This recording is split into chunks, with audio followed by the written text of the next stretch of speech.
And welcome back to the Extraordinary Times, my friends. Of course, I'm Jeremy. I'm AJ. And let's hit the news. First thing today, of course, is, well, Colorado, the shooting in Aurora. We've been just kind of looking for something good in the middle of all of this crap, because it's turned into, and well, we're guilty of it too, this gun control and politics and just things that it doesn't need to be.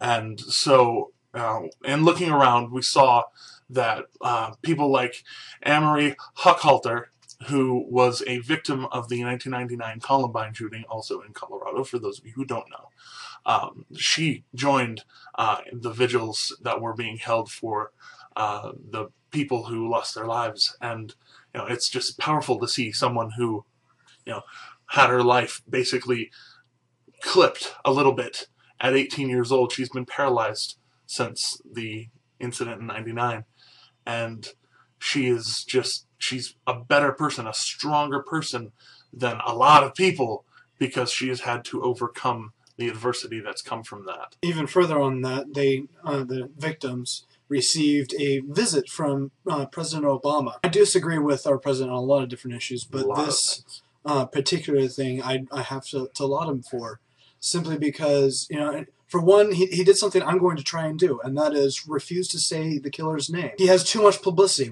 That's not what we need to focus on. We need to focus on those who are hurt and getting stronger and better because of all of this. I'm just going to quote part of him. I confess to them that words are always inadequate in these kinds of situations, but that my main task was to serve as a representative of the entire country and let them know that we are thinking about them at this moment and will continue to think about them each and every day.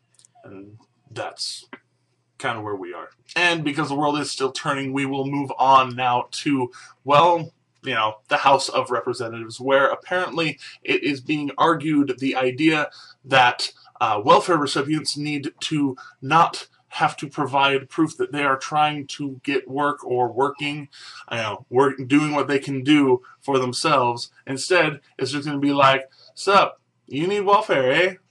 Cool. Yeah, about that. This is crippling to people. The idea that you can be given things and not expect to have to work to get these things. It's the same idea as people who freaked out when, I forget what state it was, Kentucky or something. Like, the one thing they've done right in a long time was testing for drugs for welfare recipients.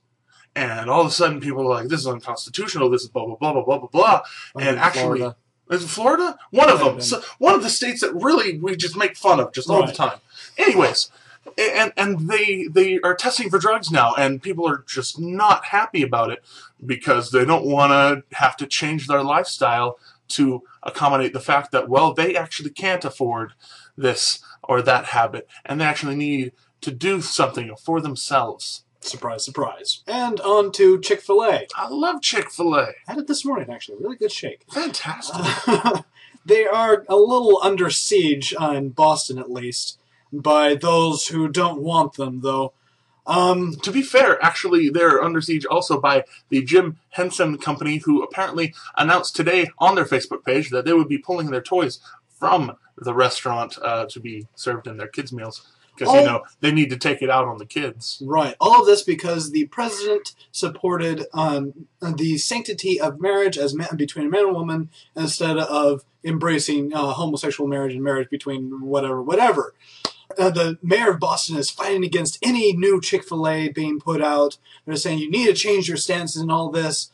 And really, I'm looking at this going, they hire gay and lesbian people. They serve everyone without any kind of discrimination.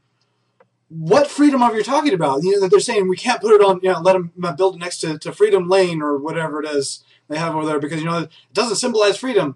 You're the one that's restricting people's belief system. This is not a public company. This is a privately owned company that has the right to say whatever it wants. Very much in what I said about the last story, it's very, I will say, a leftist idea, a liberal idea that all ideas are tolerated except when you want to have your own opinion about something. You have to be a universalist. You have to accept everything except not everything is true, my friends. As we always try to encourage, question everything, question the perceived reality. But we move on now to another kind of tragic story. Tragic sandwich today. I don't like it. It tastes bad. But we'll move on. Because Sally Ride, someone who I thought was one of the coolest people growing up, because she was the first woman in space, you know, just really, really great human being. She died over the weekend at 61 years old. I'm really sad. Anybody who dies from cancer is a tragedy, much less someone who has achieved so much with their life even before they, had such a horrible thing happen. So, remember her accomplishments. Go through her history a bit if you can. She has elementary schools named after her. Even went up in the Woodlands close to us. So. She's one of those hero type people that they put everywhere. So yeah, go check her out. Go, remember people in Colorado. Go be active. Think. Thank you so much for watching. I'm Jeremy. I'm AJ. And these are extraordinary times. Like it over here if you liked it. Favorite, subscribe because we like knowing that you're watching, and keep watching and sharing with your friends. We appreciate it. And we will see you later. Be aware.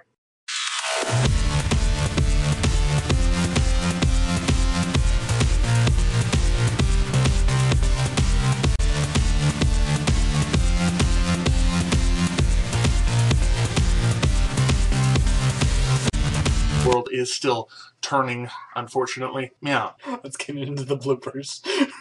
Lies.